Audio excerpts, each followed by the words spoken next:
Hey folks, Quill18 here, and welcome to Let's Play some Total War Warhammer 3. I'm very excited to be back into Total War. I keep talking about how the Total War franchise is fantastic, but it is one of those games that I just never find time to squeeze in enough of on the channel. So big shout out to the developers over at Total War for sponsoring this video. This is going to be a 5-episode video series to get me to play some Total War Warhammer 3, which I'm hyped about. Currently, the game is on sale for 33% off. Check the links down in doobly-doo for all those details.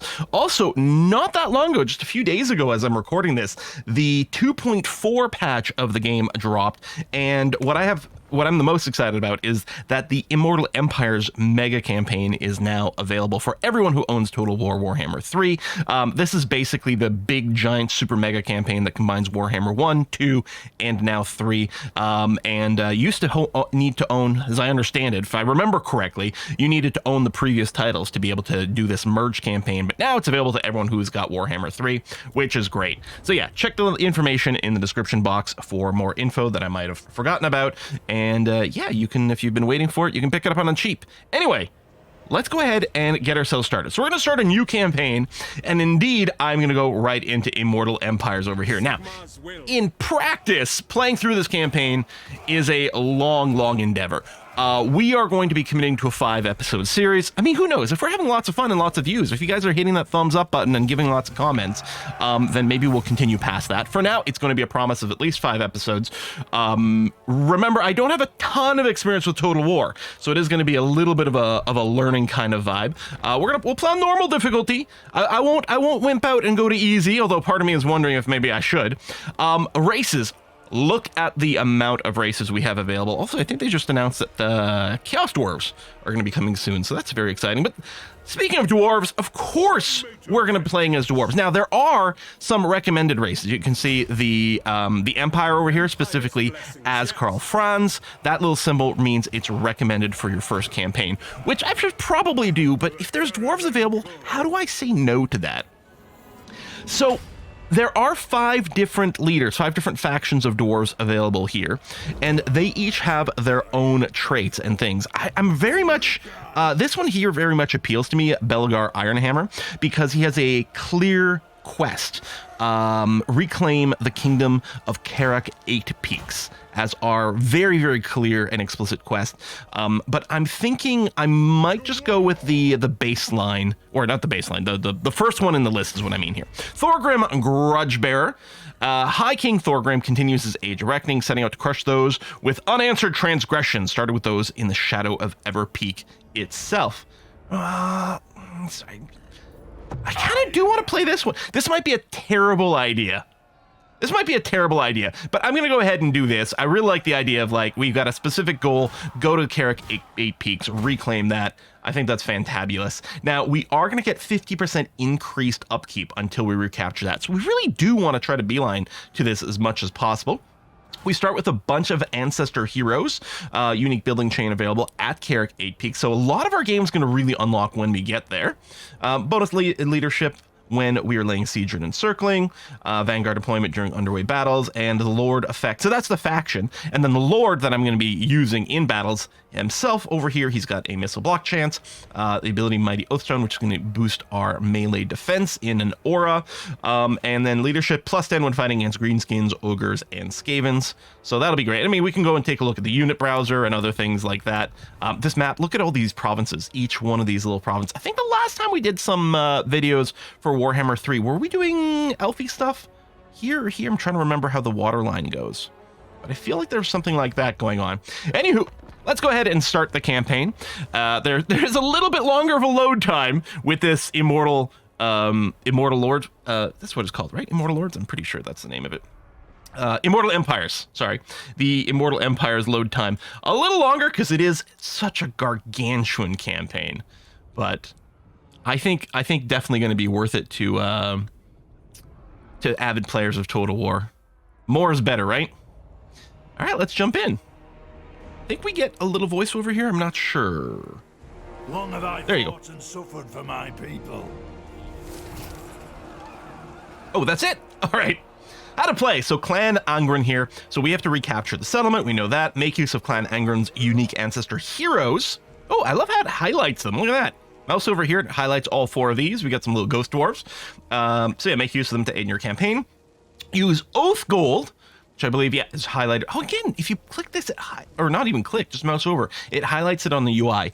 You guys know I am a huge user interface and user experience nerd, so these sorts of things are just beautiful. So yeah, we earn notice of the campaign to craft powerful weapons and items in the forge, complete missions to prevent grudges from going unanswered for too long, and avoid negative faction-wide effects. So yeah, dwarf factions keep a list of grudges against enemies that have wronged them, seeking to avenge past grievances such as the loss of their kin and their holds, lest they live in grumbling discontent. And we can use the underway stance to avoid obstacles on the campaign map. So the underway permeates the campaign map and can be used by certain races to navigate under otherwise impassable terrain. Okay, we do have a few grudges issues, so we do have to regain Karak 8 Peaks. Yep, seen as an oath unfulfilled. Sore point for all dwarves. The loss of Karak 8 Peaks was a low point for the Karazhan Corps. Since its fall, many dwarves have tried and failed to reconquer it. Belgar, the latest of these, was dedicated his life to reclaiming this famous hold. As direct descendant of the last ruler of Karak 8 Peaks, Belgar and all those in Clan Angren consider its occupation their greatest grudge. We also have some other grudges. The perfidious sneak grudges. Win 5 battles against the following faction. The Crooked Moon. And again, great little UX thing where it zooms to places. If we click over here, this is our main goal of the Karak 8 Peaks. It'll also bring the camera way over there so we can see where that is. I really think that's fantastic. Got our mini-map, of course. Okay, I think we've got some others. The Mad Rodent Grudge, so against Clan Moors. Okay, there we go. That wraps that up there. And yeah, we've got our main quest here, the greatest of grudges. Again, it will move us over there. In terms of holdings, provinces, we do start with control of Zarkskill. So we've got the Vaults is the province over here. And the provinces in this game, I think the word is province. Yeah, your province is here. Here we've got 3 different holdings in there, but we only control 1. And it is one of these lesser holdings. It says settlement here, yeah, versus provincial capital. So we are getting some out of this, but it's really going to be the provincial capital itself that we're going to need to grab to have access to all the buildings available. Now, here's where we get to the place where I don't really know the sort of the best flow, right, in terms of like min-maxing of these settlements and what we should be building. So we can look at, we've got the ability to upgrade buildings. We've got the sparring chambers over here, which gives us access to miners, like, you know, with the pick and hammer, not little kids, military units, dwarf warriors, and dwarf warriors with great weapons. We can upgrade these to clan barracks, which will unlock quarrelers as well for recruiting purposes. That'll cost us 1,800 of our treasury gold as opposed to our oath gold here. I could also start a new building as well. Yeah, we've got the sparring chamber. I could get the siege workshop going so we could recruit some siege units later on. Military support. What do you have here? Rangers outpost. Campaign movement range, minus 10% for enemy armies starting to return to the region. Campaign line of sight gives us access to rangers. Maybe watch room, more defensive support over here. Underway lookouts, reduced chance of plague spreading, more control. Growth, I mean, anything that gives us just more growth and more income is gotta be pretty tempting, although we could also get Dwarven beer, which I think these resources are used a lot in trading, if I recall correctly from my previous play. We also get a trade depot here, which does generate some oath gold for us to start off with. Part of me, no, I think we need some, I feel like we need some basics here. I'm wondering about just a trinket maker, just to make sure we've got some basic income going on, especially if we are going to be experienced 50% increased upkeep until we recapture, you know, our main goal over here. I'm wondering if this might be particular key. So I'm going to give this a go. Again, no idea if this is a correct move, but that's what we're going to go ahead with. Okay, so our little ghostly heroes here, we can send them to do some special missions. So, for example, I can have them go and assault this garrison and do some damage to it. We are going to be attacking there in a second very quickly. We'll do that. Can I also use it against this army here? Yeah, to assault the hero. I don't like that it's such a coin flip. Although it's very low chance that we'll be wounded.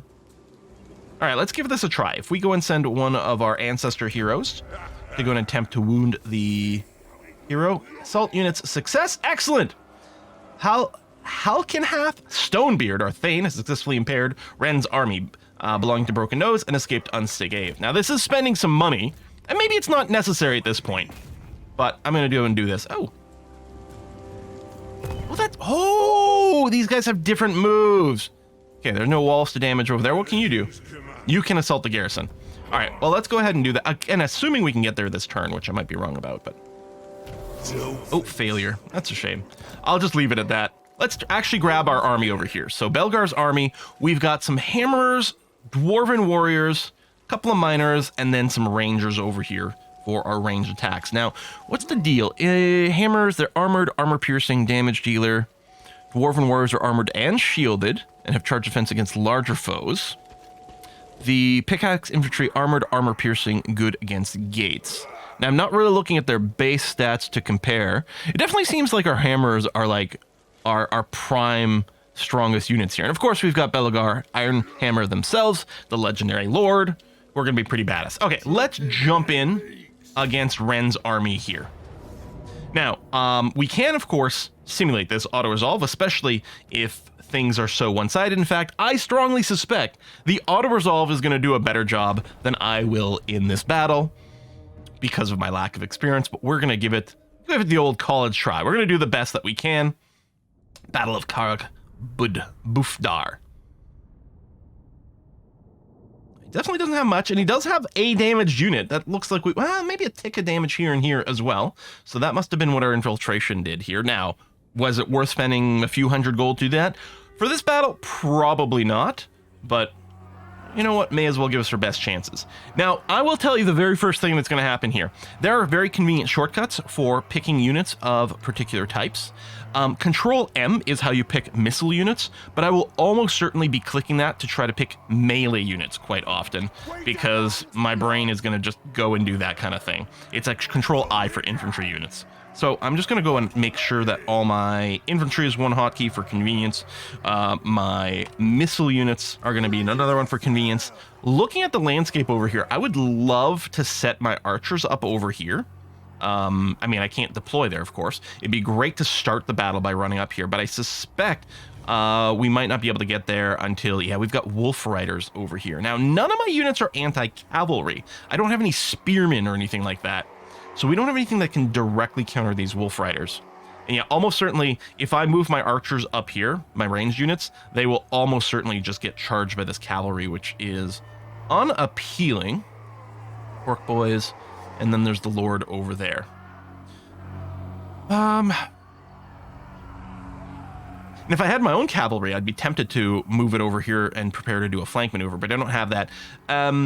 I will have to go and assume that I get into melee in some form with these wolf riders. So, what we'll do is I am wondering about deploying like a little bit sort of on the right-hand side over here, and consider putting one or two melee units there to meet the wolf riders and at least try to prevent them from engaging my ranged units. And we'll do that. We'll try to set up sort of vaguely around this area and see what we can. So we're going to do this now. The P key lets you pause in combat. I will almost certainly be using the spacebar accidentally to pause a lot, because in lots of games, spacebar is a pause. In this game, it gives you a very interesting overlay mode, which is incredibly useful and we definitely want. But hopefully I'll remember which is which. This, you know, we develop some muscle memory in here. So I am going to reposition now that the battle has started and I have access to a few more things. I think I'm still going to go and see how far I can move the miners or the pickaxes that way. And then I will move forward with the ranged units as well. We'll almost certainly have to pause this move and respond to whatever the wolf riders are doing afterwards, but we'll see. Meanwhile, the rest of them, I mean, if we can take some of the high ground here, it'd be great. These guys don't have any ranged units. That is the one thing. And I have to remember I have to drag from left to right to position here, because otherwise I think they face the wrong way. Okay, let's go and let this develop. Yeah, you can see the wolf riders are going to start moving right away. On mounts, Commander. And they're going wide, maybe for a bit of a flank. Okay, we might not be in too bad of a shape here. I'm wondering, with my ranged units, they're actually, it's quite clear that they've got pretty decent range. If I just sort of set up over here, I feel like that might be pretty good. And again, as long as we're protecting the flank somehow, we can start raining down hell on these units as they're approaching towards the front. So we should be starting to fire now. There we go. I don't know if the obstacles are calculated. Maybe the line of sight here is quite bad, and I should generally re-aim. Do I want to actually encourage them to fire at the Wolf Riders? I don't know, but it does look... If I move them, they're not going to be firing, but I am kind of tempted. I felt like there was... I don't know if there's a way to, like, tell them to, like, hook up to the edge of this. Or something like that. Okay.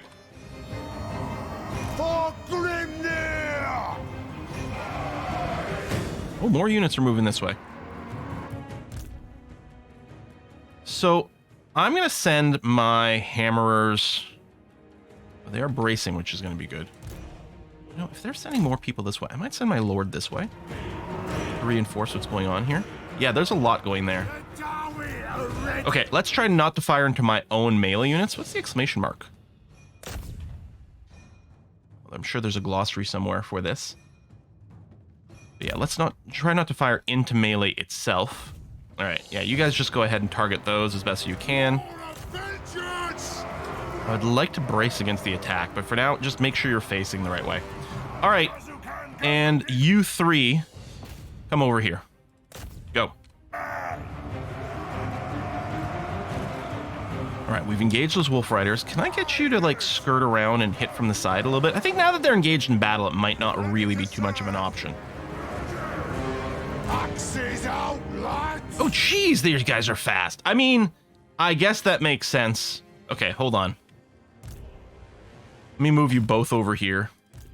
Let me pull you back over this way. For the ancestor gods! Oh, no.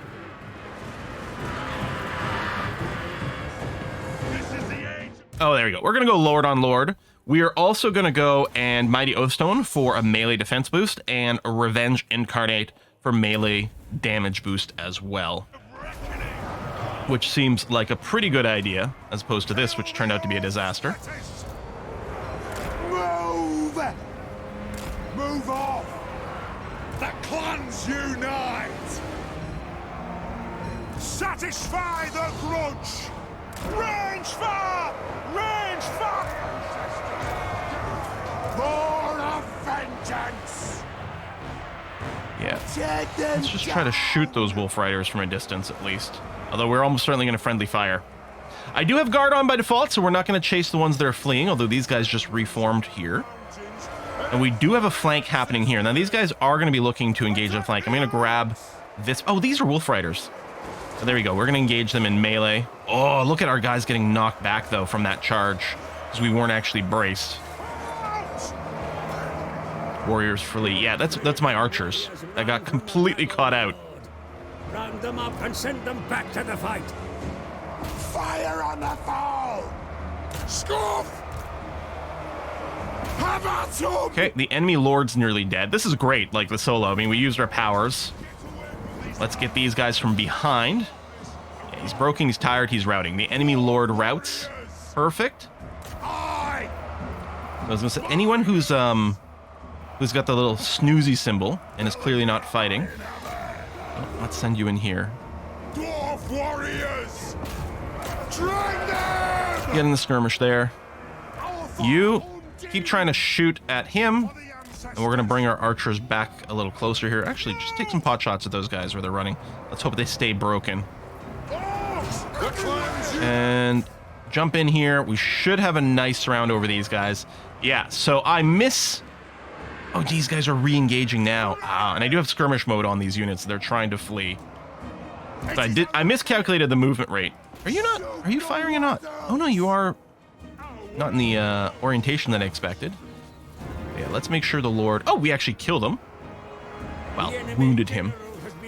defeated in battle, my lord, and can no You can get back longer on the front be here. These guys are almost certainly going to chain break. There's our victory. Okay, we lost way too many Rangers because I did not expect those Wolf Riders to move as quickly as they did. Hey, it's our first battle of the campaign. We already learned a thing. We lost 85. Almost certainly all Rangers, which is disappointing. But we'll try to apply that knowledge to our next fights. Yeah, that pace was crazy. Decisive victory still, but unfortunately, yeah, right here, this army of Rangers, or this, I don't know what you call them in here. Division? Brigade? Anyway, that group of Rangers definitely took way too many losses. So we got a couple options. We could execute and loot, so it'll give us some oath gold and a boost to our treasury. We can drink to the victory, which sounds great. Because Garage, bolstered by the finest ale, the throng bustles with inspiring tales, joyful songs, and wake of victory. Income from all buildings in the local province. Well, we only have the one little settlement right now, so I'm not sure that the income growth and control is going to be worthwhile. So we'll do the execute and loot. For clan honor. Now, can't recruit units. Yeah, we don't have recruiting options right now. I think we need to control 2 out of 3 of the settlements to control the province. That'll probably enable some of this. But let's go ahead and run in here. Keep in mind that we've got some damaged units. We have no siege equipment.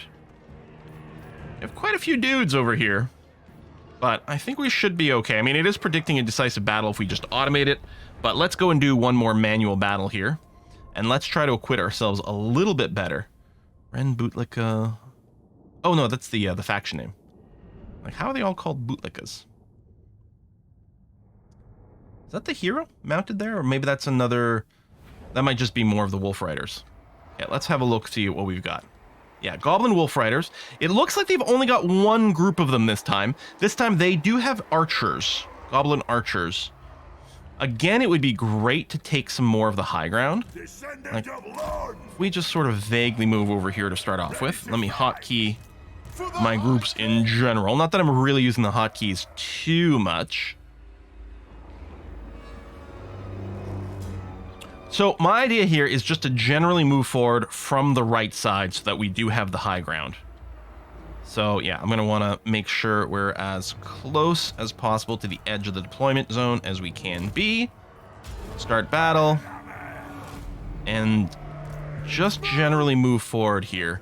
Keeping an eye on these Wolf Riders. I guess, actually, if I have everyone selected, I think by default, yeah, it does put the ranged units behind. I think it also puts the Lord behind. I think that's what we're seeing there. Yeah, which, I mean, we don't want our Lord to get surrounded and obliterated early, but I do kind of like him on the front lines. Archers over there. I wonder if can we get up in the woods? I mean, we might not be able to take advantage of the hidden visibility thing, but I think the woods provide cover against range attacks, right? And if we're on the high ground, we should have more accuracy / distance. Let the vengeance begin! Move now! Oh, they're already pulling back.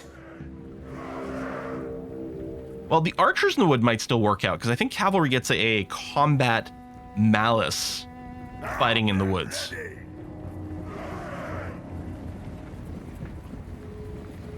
With haste!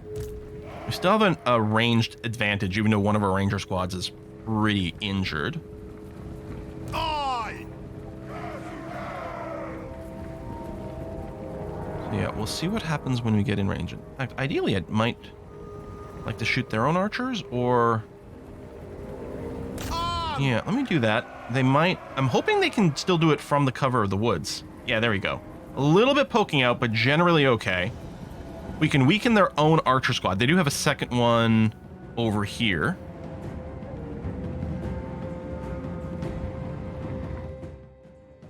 They're mostly pulling back. I think I'm okay to run my melee groups in. What I'm going to do is I'm going to get you to specifically try to engage these archers here. Close in on them, deny them that. Let's wait a little on this side.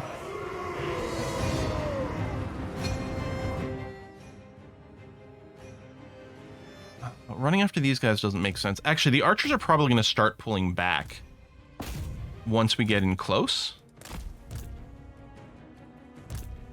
I'm going to move you forward, but not engage you right now. They'll probably be in skirmish mode. Oh, looks like these units didn't move forward when those moved back, probably because of guard mode. I'm not worried about the spears, because they're not really going to cover the same way. They're bracing. Oh, they might have... Can I find out more info about this squad? Is that an option? Can I find out if these guys... I mean, they do have shields. So I'm wondering if they would take less damage from range. I guess these guys have shields as well. Because it would be nice to target with my archers the most vulnerable ones. But it might be a little hard to see. And these guys are definitely going to stay out of range. I'm still wondering about if I tell these archers to go here. Now, let's concentrate fire on this group here. See if we can get one of these two to break.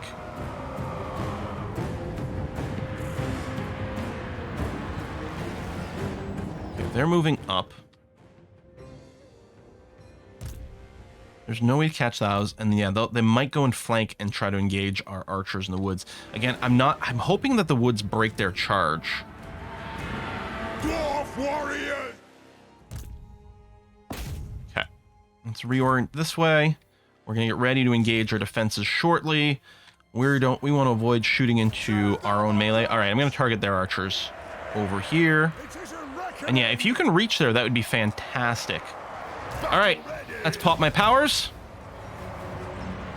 Miners! They're definitely trying to move away. I think what's going to happen is I'm going to keep moving here. These guys are going to move and go into skirmish mode. If I could engage these guys... Yes! Okay. I wasn't going to keep chasing them like last time because they were fast, but as I say, if I can force them to engage in the combat and prevent them from being able to just run after my archers, that's going to be fantastic. Now, I don't know if the armor piercing of the miners is going to matter here, but... Okay. I don't know. Once they're engaged in base-to-base contact, I don't think there's really a good way for me to re-navigate for a flank. Oh, okay. The enemy archer group here has broken. I'm going to make sure that my hammers are being redirected to engage the spearmen. These guys might recover from their rout and start shooting us again, but we've got some breathing room. That's going to have to do. A low threat. Was that what that represents? These guys, these are low threat to here. Ah. Oh, we got a high threat group over there. Okay. The Lord is in there, which is great. Who do I want to shoot, if anything, here? I wonder if I can shoot these goblins back here, or if that's going to be too much friendly fire. I know friendly fire is a thing. I don't know how, like, the accuracy and stuff is calculated. I'm hoping the arrows land back here and not sort of just generally in this melee.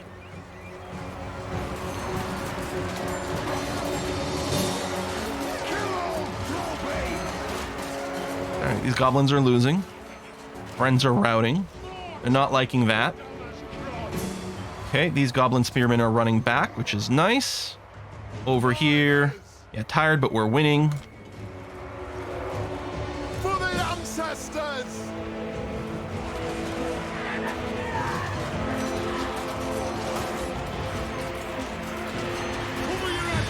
Is that the enemy lord?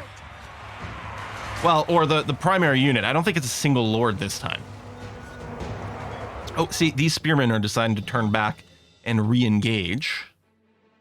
I could target them with arrows because they're not currently in range for anything. Oh, you're done. Well, you know what you can do? You can come and engage these guys from behind.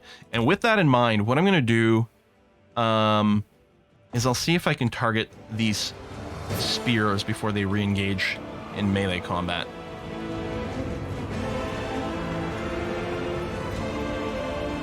Alright, those guys are broken. There's no Zeds across anyone's screen, so no one is not engaged. Because again, I don't have them chasing. Although, no, these guys just repositioned. They're not actually engaged and we're here. Okay. Yeah, these guys are being obliterated. Let's go ahead and reset my Mighty Oathstone. You guys are still... I mean, it's slow. We don't have a flank going over there, but you guys are doing okay.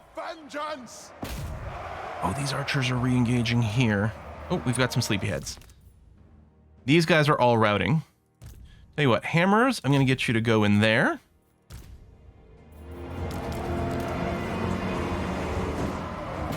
Join in over here.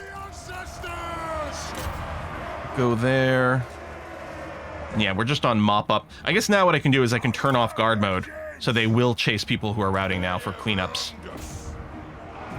Okay, everyone is active. It is a reckoning.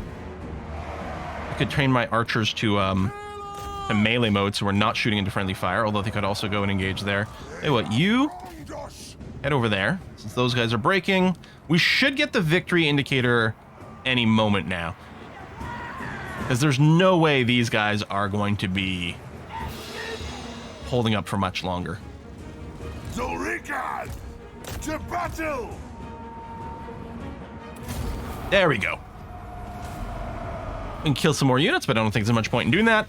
End battle. So again, I mean, both these wins were expected, right? You start off in a position that you should be able to very easily win, especially on normal difficulty, these first couple of battles.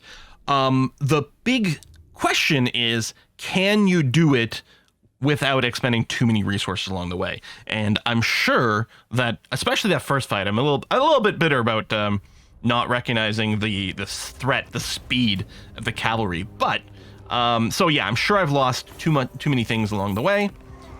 But we're here now. We've got another settlement. I mean, I don't want to sack it. I definitely want to take it over. We could loot and occupy. Conquest penalty, instability. Yeah, we'll just do a proper regular occupy. Okay, your kin entrenched deep within Karak has received word of your grit during your expansion. They hail the rightful king of the Eight Peaks and offer their loyalty and aid for your mission to reunite the everlasting kingdom. So we could take a tribute of money, spread the word, and get diplomatic relations with Karak, but you'll be given the opportunity to confederate. I believe confederate is the alliance in this game, right? Which I think I want. I think we're going to go with that. Well, there we go. Yeah, we've got some extra flags over now. Immediate threat. Win 2 battles against the following faction. 2, broken nose. Greenskin blocked your advance, giving the opportunity to confederate. Perfect. Absolutely perfect. Okay, what we're going to do is we're going to put a cut in here. We are going to... What is this? Glacier Lake. Oh, just a landmark? Oh, that's interesting. I don't think I'd noticed those before. Right, so yeah, we're going to put a cut in here, and then we're going to evaluate what our next move will be. I think what I want to do is go for Karak Izar over here. I think that's a pretty obvious next move. The question mark will be a little bit, do I need to let my army reinforce itself before I go? But that'll give us the provincial capital. It'll give us full control over the province of the Vaults, which is going to be very important. And yeah, again, our goal is going to be to move over here east. What's this province called? Oh, Valaya's Sorrow, province 8 Peaks.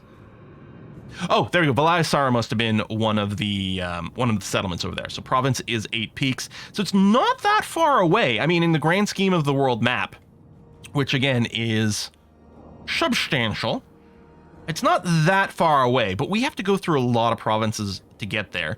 We also have to shore up our defenses in what we already hold. So that'll be a whole thing. Oh yeah, and there's the Black Mountains over here. So this is from the other faction. Yeah, I'm gonna have to take a look at that. Karak Clan Angren Dwarves, which is our faction. Oh, and then I just gained this army. Oh, is Confederate not just an alliance? Is it a merge? Okay. So yeah, I gained some extra land out of this. All right, yeah. So I'll have to take a look at that in the next episode and figure out what our situation is.